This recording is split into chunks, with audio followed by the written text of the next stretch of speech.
अगर हम ये चाहें कि रूहानियत को एक शब्द में समेट लें तो वो शब्द है गुरु, वो शब्द है मुर्शिद, वो शब्द है मास्टर। जो गुरु है वो मुजस्सम खुदा होता है, जीता जागता चलता फिरता परमात्मा होता है,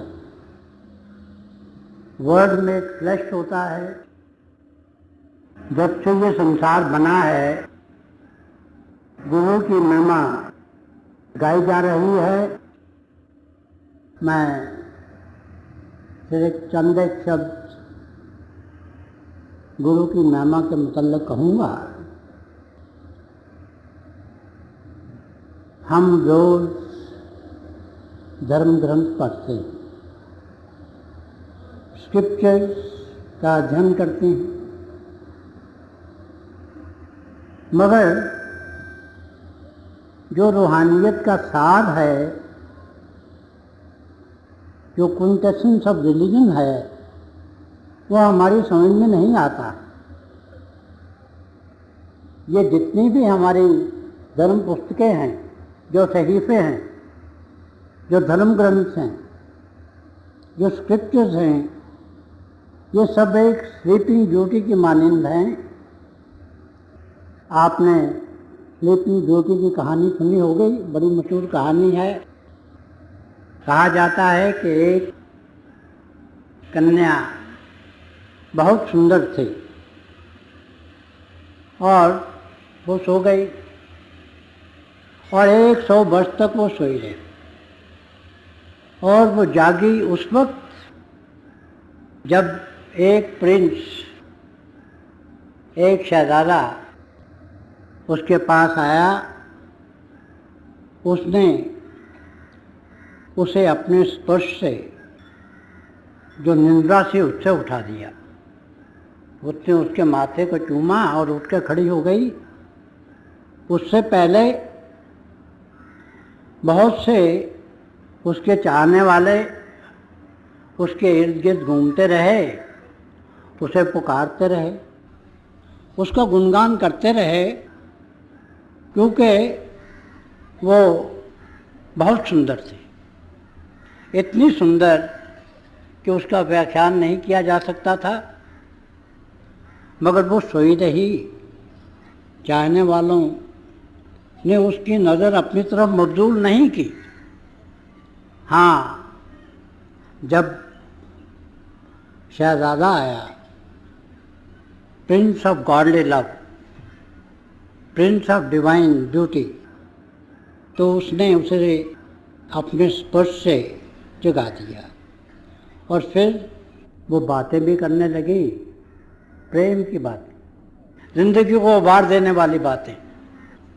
और पहले वो बड़ी सुंदर थी मगर सोई हुई थी, खुद भी सोई थी और जो इसके इर्द गिर्द आते थे उन्हें भी कुछ समझा नहीं सकती थी, बुझा नहीं सकती थी। वो एक स्लीपिंग ब्यूटी थी। मगर जब उस डिवाइन प्रिंस ने उसे छुआ तो उसने अपनी आंखें खोल दी।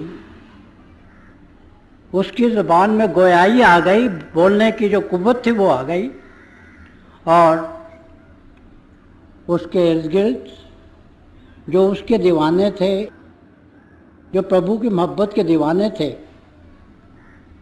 उन्हें उसने मदहोश कर दिया, सरशार कर दिया।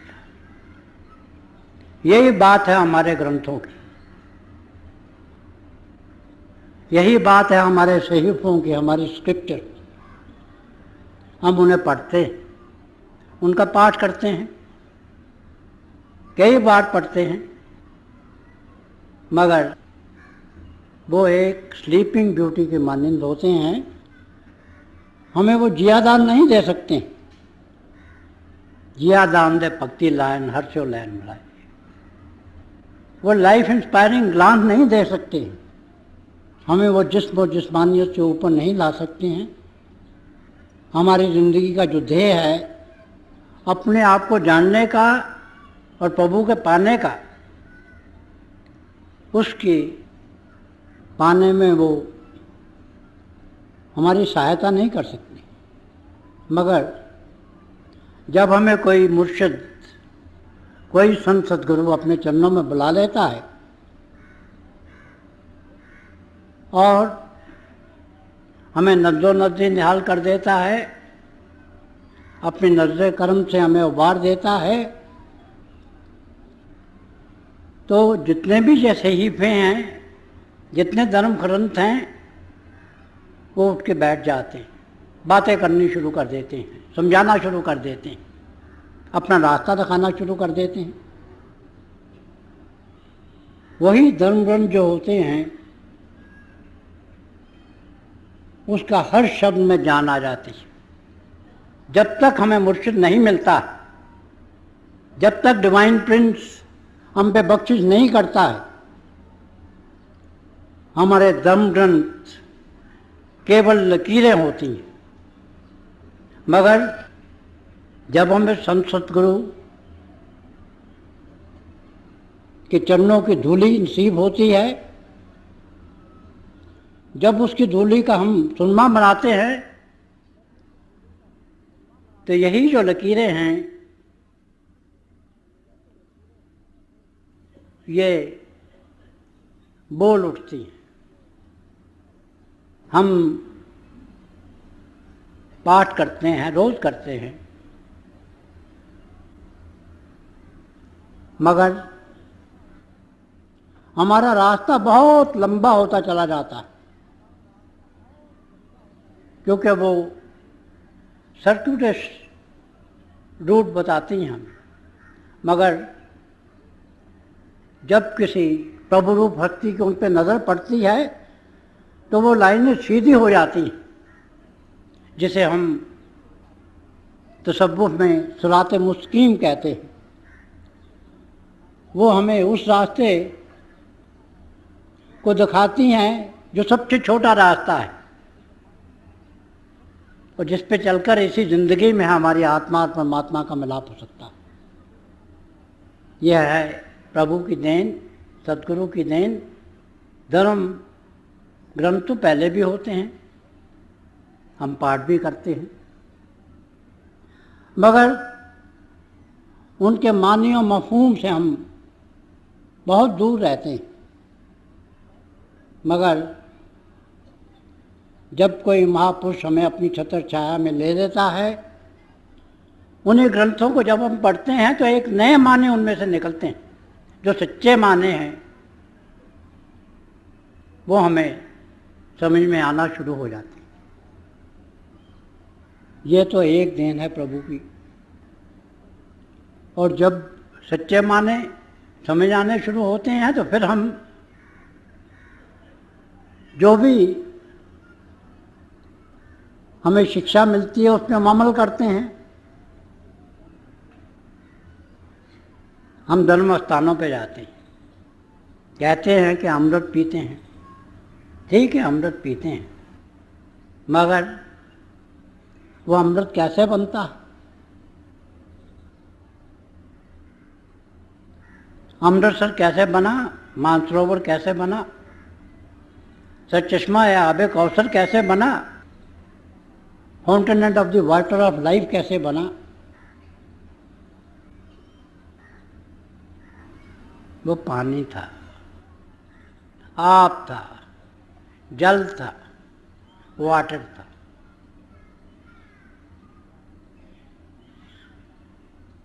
बाइबल में एक किस्सा आता है कि पानी था,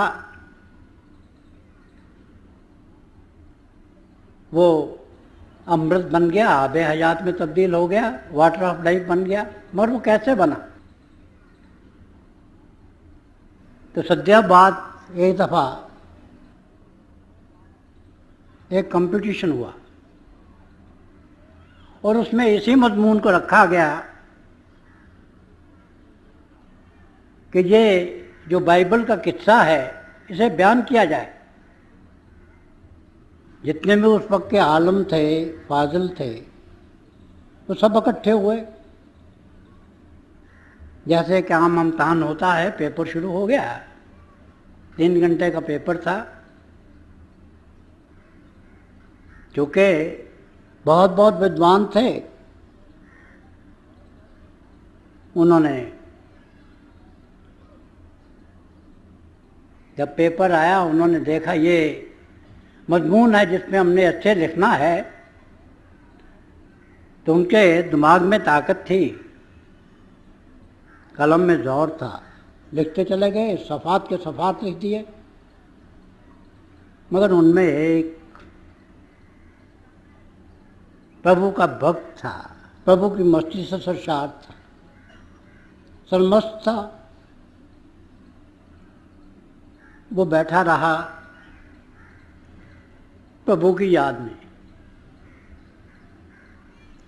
जब पेपर ख़त्म होने वाला था तो वहाँ के जो इन्विजिलेटर थे उन्हें आके उसे झंझोड़ा कि भाई तू तो यहाँ इम्तहान देने के लिए आया है। उन्होंने कहा अच्छा, वक्त ख़त्म हो रहा है। उसने कलम उठाई और एक फिकरा लिख दिया, वक्त ख़त्म हो गया। पेपर इकट्ठे कर लिए गए, एग्जामिनर के पास पहुंच गए। अब जितने भी आलम थे, जितने भी फाजिल थे, उन्होंने तो अपने पेपर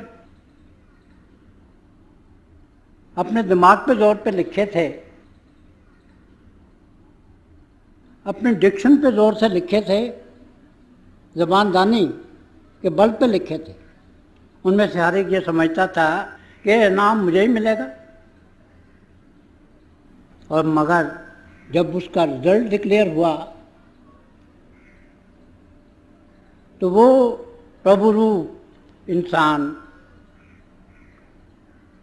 जो पूरे का पूरा तकरीबन वक्त प्रभु की याद में बैठा रहा और जिसने सिर्फ एक फिक्रा लिखा था, उसे सर्वप्रथम डिक्लेयर कर दिया गया कि ये सबसे अव्वल है।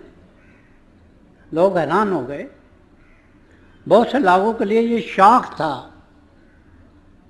कि ये क्या हो गया, इसने कुछ लिखा नहीं, ये तो सोया रहा। क्या खबर थी कि ये सोया रहा जब प्रभु के साथ ये तो इकमिक हुआ था। तो आखिर में उन्हें जो कुछ लोगों ने लिखा था वो सारे के सारे आर्टिकल शाया कर दिए।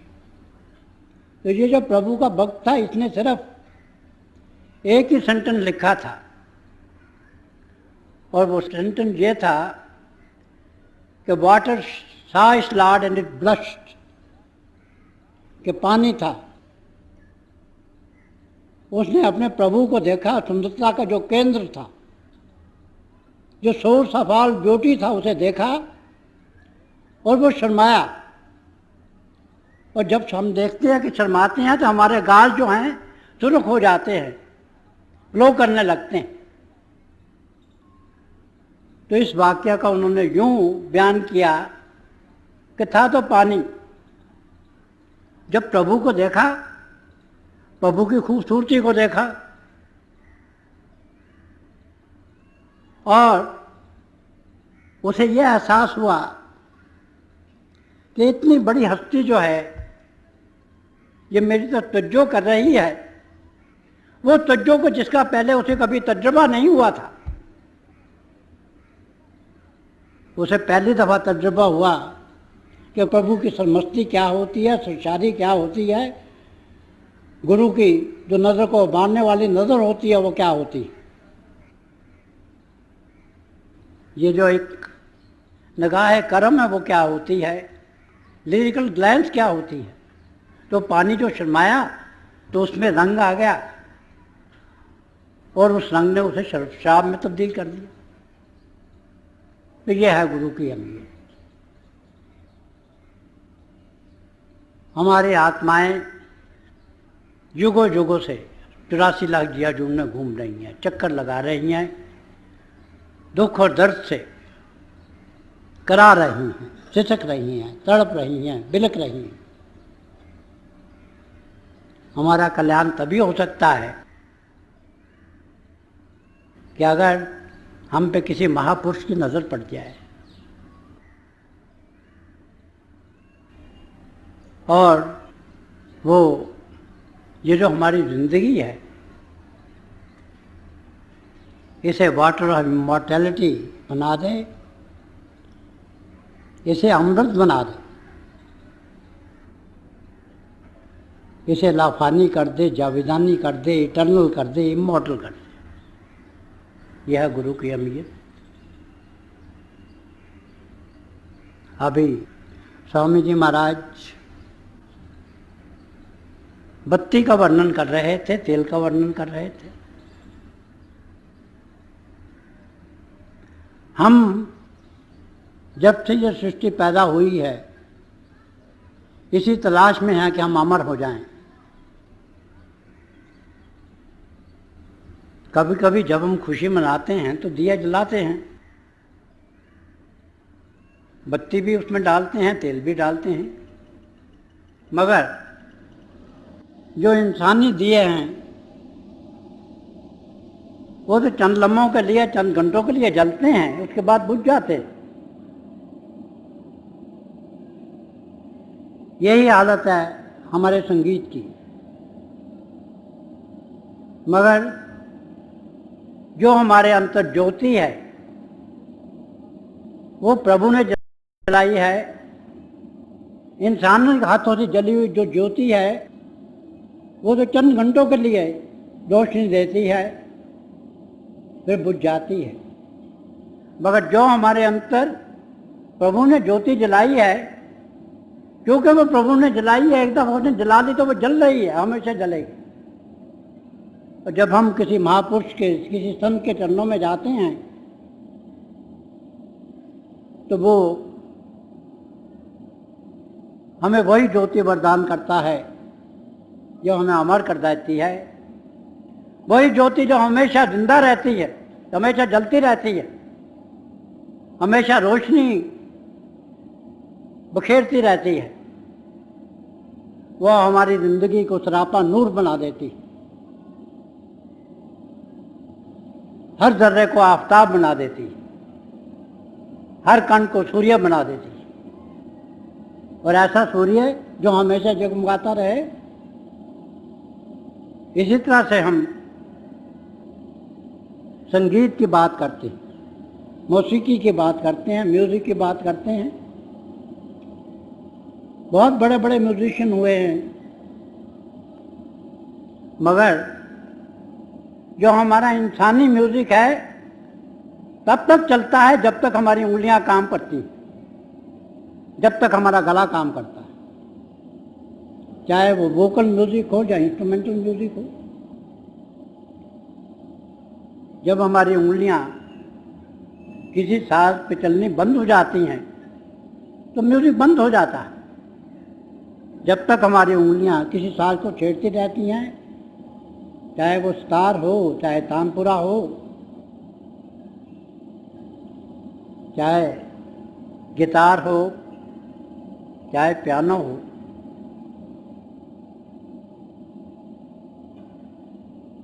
चाहे ड्रम्स हो, वो जो आवाज़ है वो उतनी देर तक आती है जब तक हमारी उंगलियां चलती हैं। हमारी उंगलियां चलनी बंद हो गई, मौसीकी बंद हो गई, संगीत बंद हो गया।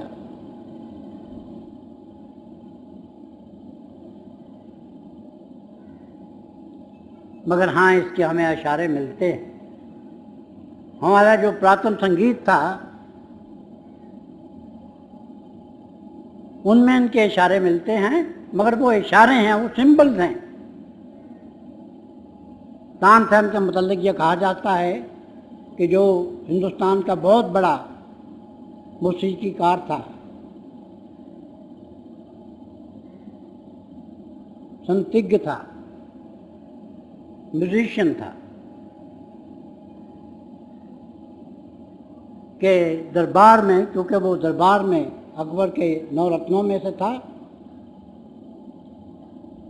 कोने कोने में साज रखे जाते थे।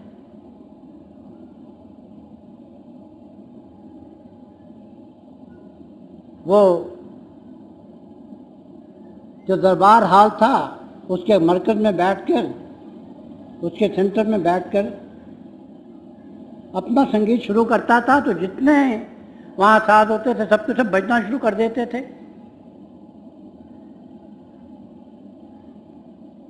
वो जब दीपक राग आता था तो आग लग जाती थी। उस वक्त जब मल्हार गाया जाता था तो बरसात आ जाती थी, वर्षा आ जाया करती थी।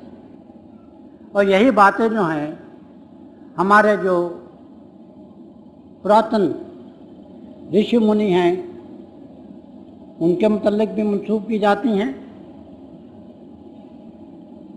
तो ये कुछ इशारे थे, मगर मैं तो इंसानी म्यूज़िक की बात कर रहा हूँ, चाहे वो वोकल हो, चाहे वो गले से गाया जाए, चाहे वो इंस्ट्रूमेंटल हो, चाहे वो गाया जाए, साजों से बजाया जाए, मगर इंसान खुद फानी है, उसका संगीत भी फानी है,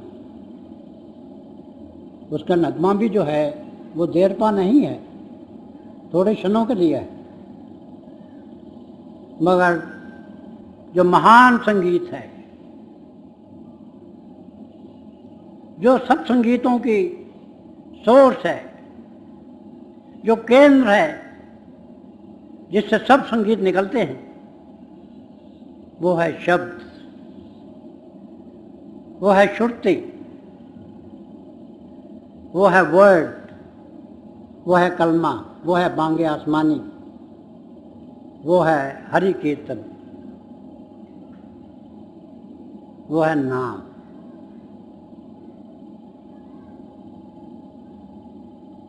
और वो जो श्रुति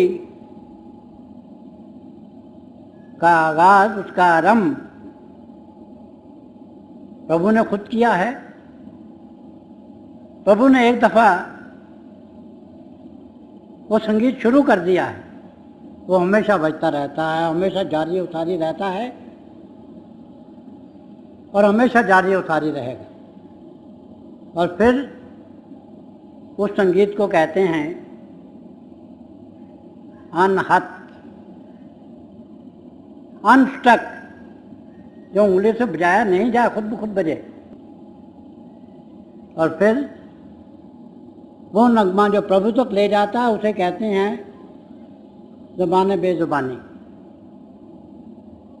ज़बान के बगैर वो नगमा गाया जाता है, साज़ों के बगैर वो नगमा अलापा जाता है। तो प्रभु ने अलापा है, प्रभु ने गाया है, वो हमेशा हमारी रूहों को उबारता रहता है।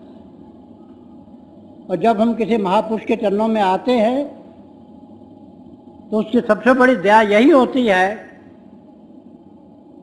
कि हमें उस ज्योति से वो जोड़ देता है जो हर वक्त जलती रहती है, हर वक्त रोशनी देती रहती है। उस संगीत का अनुभव कराता है जो हर वक्त जारी और सारी रहता है।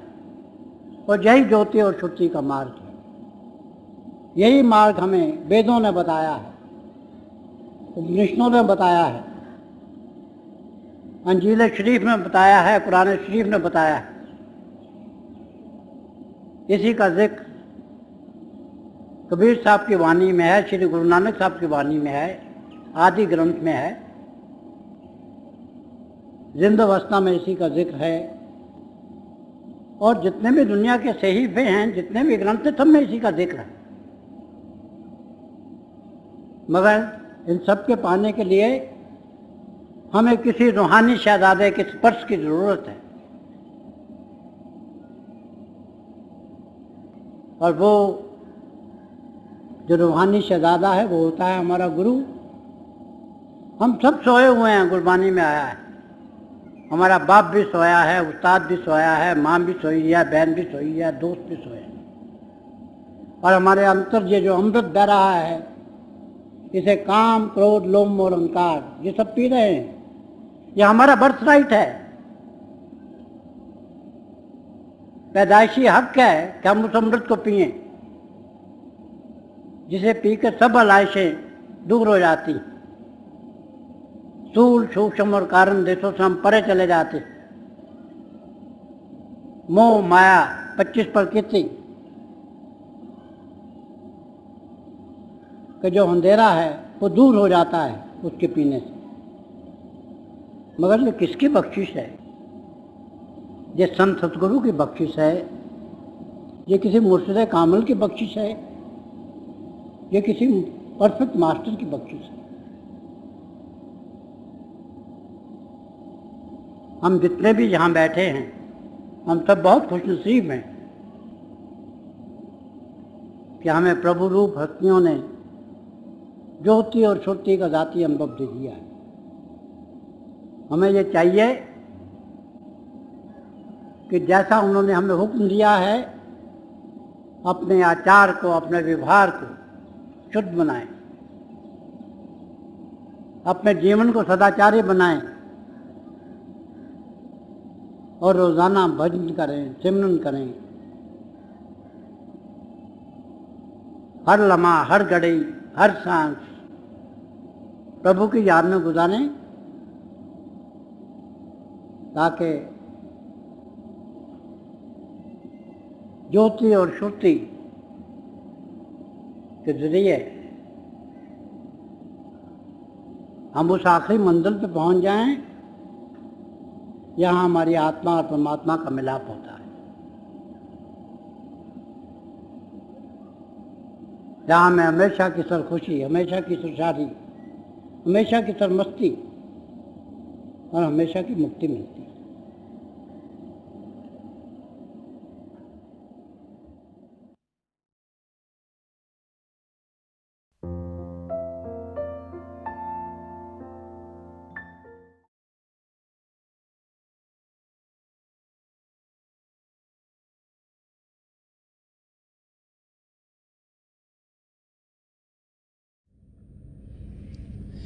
प्यारे भाई और बहनों, अभी हम सब दयालपुर संत दर्शन सिंह जी महाराज की दिव्य वाणी सुन रहे थे।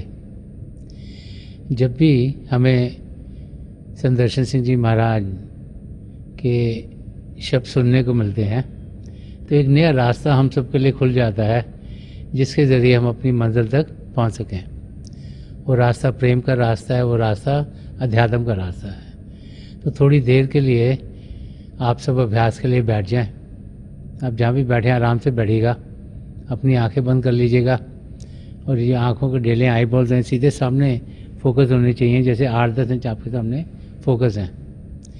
आंखें बंद करते ही वो भाई बहन जिन्हें नाम की देन मिली है आप सिमरन कीजिएगा, और जो भाई बहन यहाँ नए हैं आप पिता परमेश्वर के किसी भी जाति नाम का जाप कीजिएगा। जाप मन ही मन करना, ऊंचा नहीं दोहराना। आपके सामने रोशनी के चिन्ह आपको देखने को मिलेंगे। शुरू में शायद ऐसे लगेगा रोशनी आकर जा रही है, रोशनी के चक्र हैं, लेकिन जैसे जैसे आपका ध्यान टिकता चला जाएगा आपको लगेगा रोशनियाँ टिक गई हैं और बहुत से नज़ारे आपको देखने में मिलेंगे। तो जो कुछ आपको दिखता है उसे बड़े आराम से देखिए, प्रेम से देखिए, और आप देखेंगे कि आपकी ज़िंदगी में आपको कितना सुकून मिलेगा, कितनी शांति मिलेगी और आपकी ज़िंदगी प्रभु के प्रेम से भरपूर होनी शुरू हो जाएगी। थोड़ी देर के लिए आप सब अभ्यास के लिए बैठ जाएं। प्रभु की दया हो कि हम सब जो पिछली सेंचुरी के महापुरुष हैं, हजूर बाबा सावन सिंह जी महाराज, परम संत कृपाल सिंह जी महाराज और दयालपुर संत दर्शन सिंह जी महाराज, उनके वचनों को अपनी ज़िंदगी में ढालें और अभ्यास के ज़रिए प्रभु की प्राप्ति करें। थोड़ी देर में आप सबको इस अभ्यास से उठाऊंगा और मेरी शुभकामनाएं आप सबके साथ हैं।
छोड़ दीजिए जी।